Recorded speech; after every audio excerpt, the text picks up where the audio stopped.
Hello, I'm Keith, and this is my dad, Kerwin. Welcome back to another episode of Father and Son Star Wars Podcast.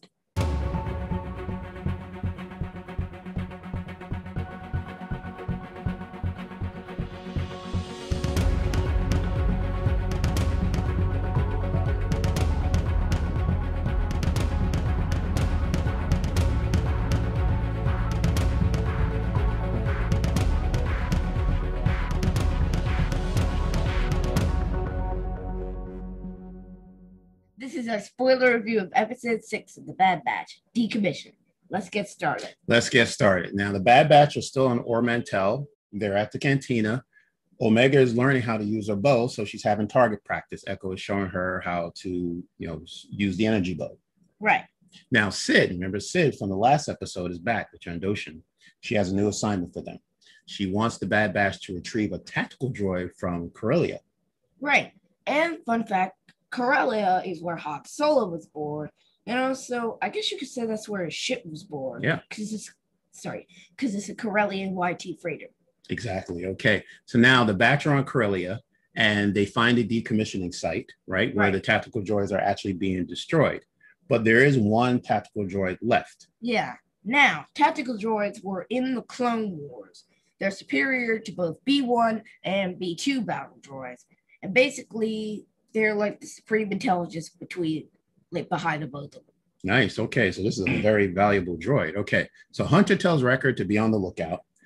Echo and Tech needs to find the droid.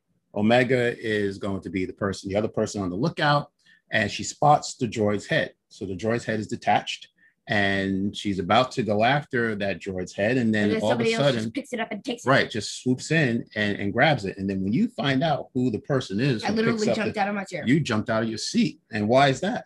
Because I recognize those characters. They're from the Clone Wars.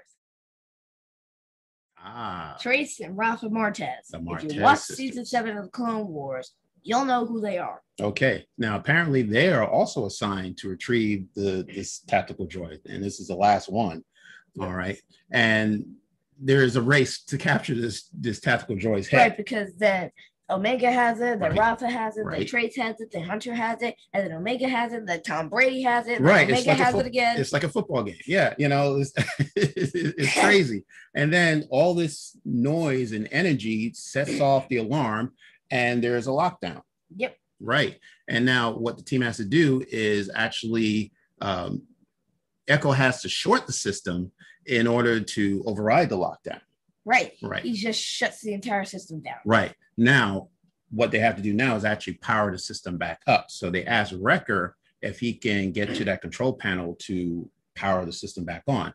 Now, for Wrecker to get to the control panel, there's no bridge or a walkway to get to it. So he has to swing from this chasm, and he's hanging on, and he swings himself onto the control panel and bangs his head into the control panel. Really hard. Oh my God, Wrecker. Really hard. What's happening to Wrecker? Oh no. And then all of a sudden, Wrecker starts saying good soldiers.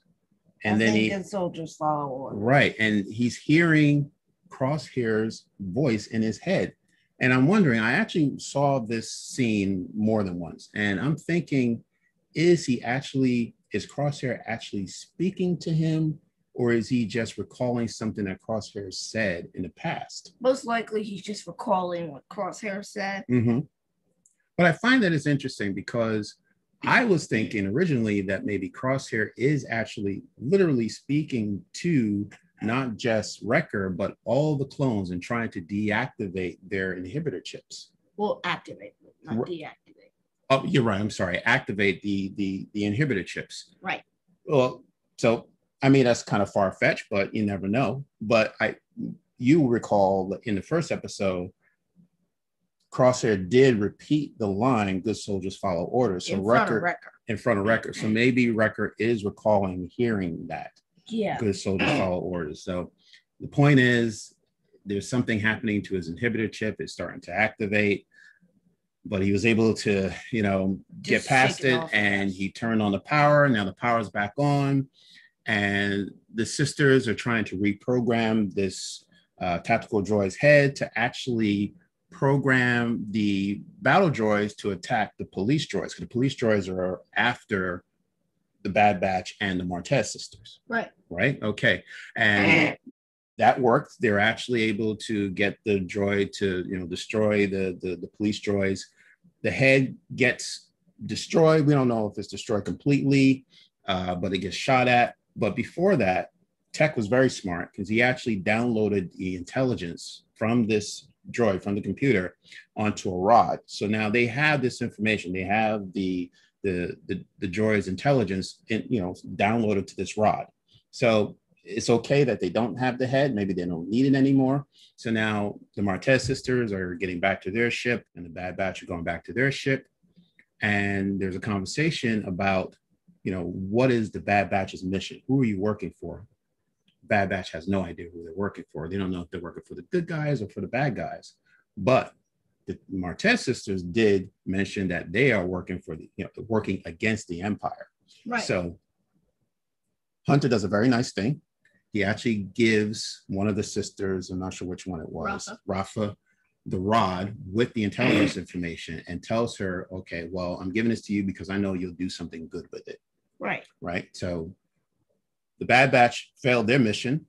However, the Martez sister was successful on their mission, and both ships take off. They go in their opposite directions. And by the way, Omega has a conversation with one of the sisters and, just randomly tells them, oh, we're staying in Ord Mantell. And the sisters say, oh, okay, all right. Well, it's a very seedy place. But anyway, so when they jump on the plane, jump on the ship and they take off, they have a communication with their contact, they as in the Martez sisters. So They're speaking to someone and they tell the person they're talking to, we know where the Bad Batch is located. Now, the question is, who do you think they're speaking to? Probably it's Ahsoka, because if you saw the episodes of the Clone Wars, Ahsoka was in those. So it kind of makes sense that they'd be talking to her. I think so too. I can't see it being anyone else. If they're not working for the Empire, which I doubt it, because the Empire just started. And even though they're really into money, I really think they don't have any loyalty to anyone. It's just about the money, how much money they can make.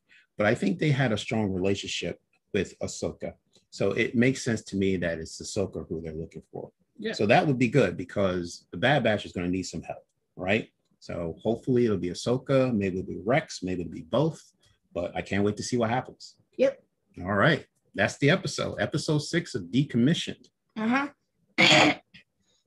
Please subscribe to our podcast. We're on Apple, Spotify, all over the place. We'll make sure that you're able to listen to our podcast or actually view our YouTube channel. You'll be able to find us. And we ask if you could please subscribe to our YouTube channel. We're actually over 50 subscribers. So thank you very much. Right. We want to keep getting that number up higher. Right. Anything else? Nope. That's it. All right. And don't forget to like us on Facebook and to follow us on Instagram at KTR Podcast. And we also have an email address too, which we'll show you in the title card at the end.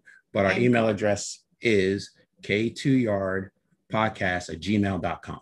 Right. All right. So until next time we see each other, please take care and we will see you again.